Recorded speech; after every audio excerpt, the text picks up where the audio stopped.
Na ile kazi tulianza last week whereby tunakutana na trainers wa NCA wanafunza mafundi zetu, wanawafanyia upskilling kwa sababu hawa mafundi huko nje wanateswa sana. Kuna basic needs zenye wanafaa basic skills zenye wanafaa kujua, wengine hawajui.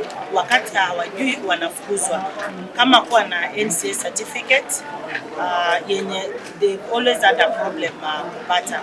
So watu wetu wa NCA wamesaidia sana, tumefanya collaboration na wao, mafundi wamefunzwa na they have so many challenges zenye hata ni vizuri sisi kama leaders tukitembea tunajua ni rahisi kuongea hizi vitu kule bungeni, ama saa zingine tukipata wale mawaziri wamesimamia hizi departments, when they come to parliament tunawauliza maswali yenye mafundi wanatuliza hapa. Naweza kufunza mambo mengi, tunaweza kufunza sheria, kutoka site wakati tunafanya kazi. Tumepewa hata cheti ambacho kinatuwezesha kufanya kazi na kufanya kufaulu kwenda nchi za nje. Madam Tony, tunashukuru, Mungu aendelee kuwa na wewe. Saidia kisi yote ili kwamba nafasi zinapopatikana kuenda kufanya kazi za nje tuko na vyeti vya kwenda. Leo tumejifunza mengi. NCA ikipita site ya Tutoro. Sasa tumekuwa upgraded. Kwa kazi nzuri amefanya kwa kutuletea watu wetu wa NCA ambao wengine wetu tumetafuta kwa muda mrefu sana.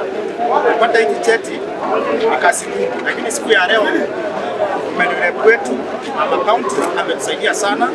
Kama mimi kwa upande wangu nimetafuta hiki cheti kwa muda mrefu sana. The reason why we are doing this, hatutaki fundi waseme nimefika site na wamesema sina NCA certificate, kwa hivyo wamerudisha nimeenda nyumbani. So we want to give them hiyo document wasikose kazi hata siku moja. Mmeona kuna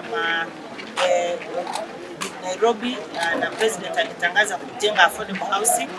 Hatutaki wakati affordable housing itakuja huku Kisii tupata watu wanakuja kufanya kazi ile yenye watoto wetu wanafanya.